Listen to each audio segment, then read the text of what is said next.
Abuelita, soy tu nieto y ya llegué. ¡Huepa!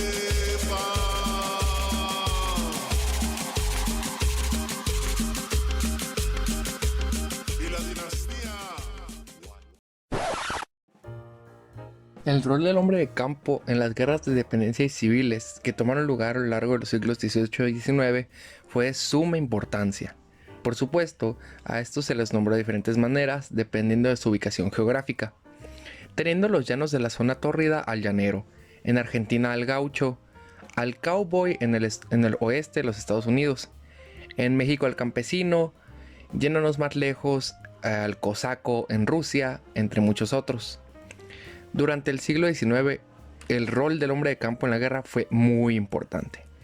Y a pesar de que cada uno se encontraba en un territorio diferente, sus características eran muy similares, pues se trataba de personas pobres y analfabetas, es decir, marginados sociales. Otro aspecto que los unía era que al ser hombres trabajadores y sin importancia para las altas clases sociales, contaban con el potencial para ser utilizados en las guerras y que su muerte no se considerara como una pérdida para la sociedad, siendo este aspecto en el que nos enfocaremos. Fueron muchos los hombres utilizados y desechados bajo este propósito, y sería imposible hablar de todos ellos en una misma ocasión, por lo que nos enfocaremos en Latinoamérica, en el caso de dos grupos, los gauchos y los llaneros. Entonces, estos grupos latinoamericanos se encontraban rodeados de conflictos nacionales, pues en los territorios donde habitaban las guerras estaban a la orden del día, por lo que la clase burguesa estaba en una constante búsqueda de carne de cañón, al mismo tiempo que el hombre de campo estaba buscando su identidad propia, cosa que solo llevaba más guerras, la mayoría de las veces sin fruto alguno. Ahora, el término carne de cañón hace referencia a aquellos soldados destinados a morir en guerra, pero no por falta de habilidades de combate, sino por cuestiones de inferioridad, dado que la principal función era la de cubrir el resto del cuerpo militar. La expresión de carne de cañón llegó hasta nuestros días a través de la literatura, siendo el primer ejemplo de Shakespeare, que lo usó en su obra Enrique IV. El segundo ejemplo lo tenemos en Chateaubriand, que usó la expresión en un folleto contra Napoleón, pues es bastante famoso el hecho de que el emperador francés haya hecho uso de esta frase para referirse a sus soldados. En sus palabras, eran carne destinada a morir de un cañonazo. Por supuesto, cada grupo sufrió este abuso de diferente manera y medida, aunque desafortunadamente su extinción fue algo común. Pero hay que ver el proceso por el que pasaron, iniciando con el llanero. Este grupo estaba asentado en los llanos de Colombia y de Venezuela, y pasó a la historia con la Guerra de Independencia, siendo la más importante para ellos. Pero pues hay que entender que antes de esto hubo diversas guerrillas en las que participaron.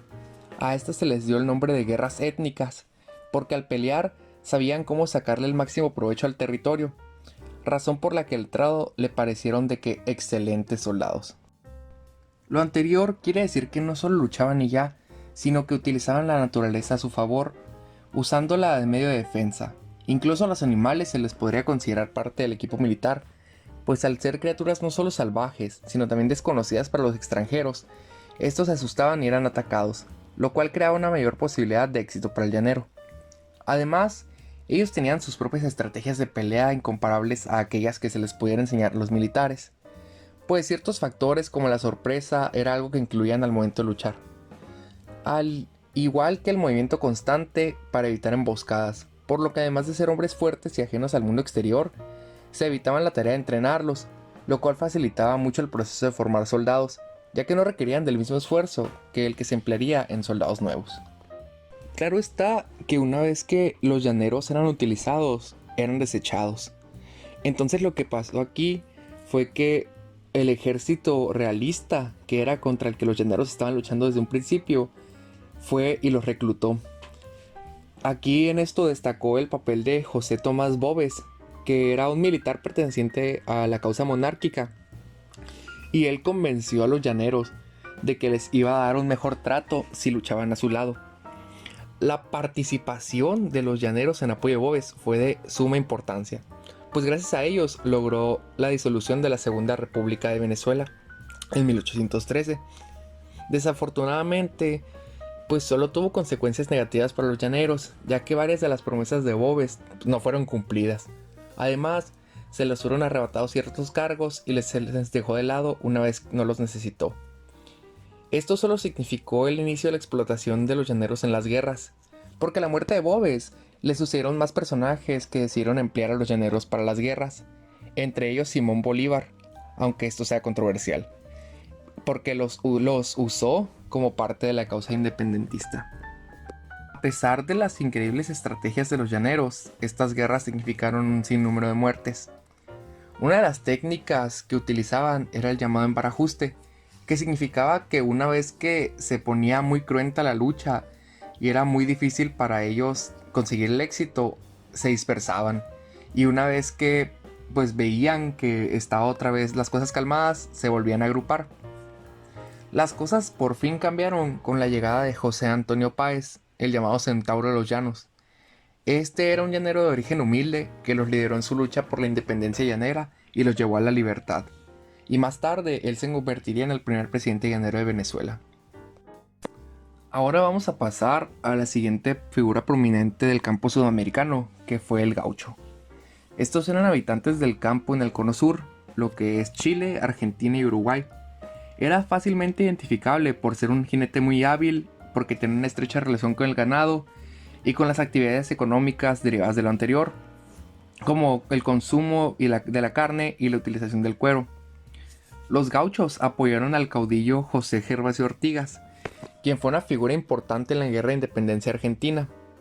Este último llenó las líneas de su ejército con gauchos y con indígenas, y solo gracias a la ayuda de ellos logró fundar el primer gobierno federal, que después se convertiría en la nación argentina. En esta guerra, los gauchos se unieron al ejército del norte, donde realizaban todo tipo de tareas, desde mensajería, transporte de víveres y equipamiento militar, hasta pues claro el combate cuerpo a cuerpo.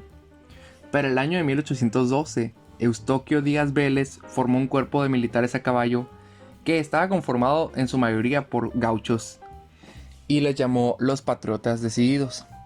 Estos cubrieron la retaguardia durante el llamado Éxodo Jujeño, que fue la retirada hacia Tucumán, y lograron contener el avance del ejército realista. Esta tropa de Díaz Vélez también participó en otras batallas, como la de Tucumán, que fue la más importante de las batallas de la Guerra de Independencia Argentina. Solo en el norte, la milicia gaucha participó en 236 enfrentamientos contra realistas. Pero claro, como no todo es para siempre, el ejército del norte fue derrotado. Pero aún así, los gauchos continuaron luchando contra los realistas, a la par de que tenían las llamadas guerrillas montoneras. Esta lucha se extendió por 10 años y después se le llamaría la Guerra Gaucha. A los militares gauchos nunca se les dieron ni armas ni uniformes. Lo único que llevaban era su poncho y su facón. No tenían ni siquiera un puesto oficial, no eran considerados como alguien regular del ejército. Y sin embargo, el papel, el rol que tuvieron en la guerra fue vital. Incluso en la guerra de independencia boliviana. Pues después de la disolución del virreinato del Río de la Plata y cuando se empezaron a establecer de que los nuevos estados independientes, los gauchos quedaron divididos, porque como eran pues personajes mayormente de que nómadas, no se podían desplazar una vez que aparecieron las fronteras. Para el año de 1860 en Argentina apareció el alambrado de púas y esto marcó el fin de la era del gaucho. En el caso de los gauchos que vivían en Uruguay, pues fueron olvidándolos cada vez más hasta exterminarlos tras la derrota de la Revolución de 1904. Llegando a este punto, podemos concluir que ambos grupos marginados fueron utilizados bajo un mismo propósito, aunque en procesos distintos, porque las estrategias y las formas de desenvolverse en la guerra varían. Y pues queda claro que sin la ayuda de estos dos grupos no se habría podido haber liberado las regiones mencionadas. No obstante, esto no cambia el hecho de que fueron deshumanizados para convertirlos en simples herramientas de combate, porque tenían habilidades que los soldados ordinarios ni siquiera podían aspirar. Tenían los conocimientos del hombre de campo, y esos mismos conocimientos eran los que lo marginaban a su vez.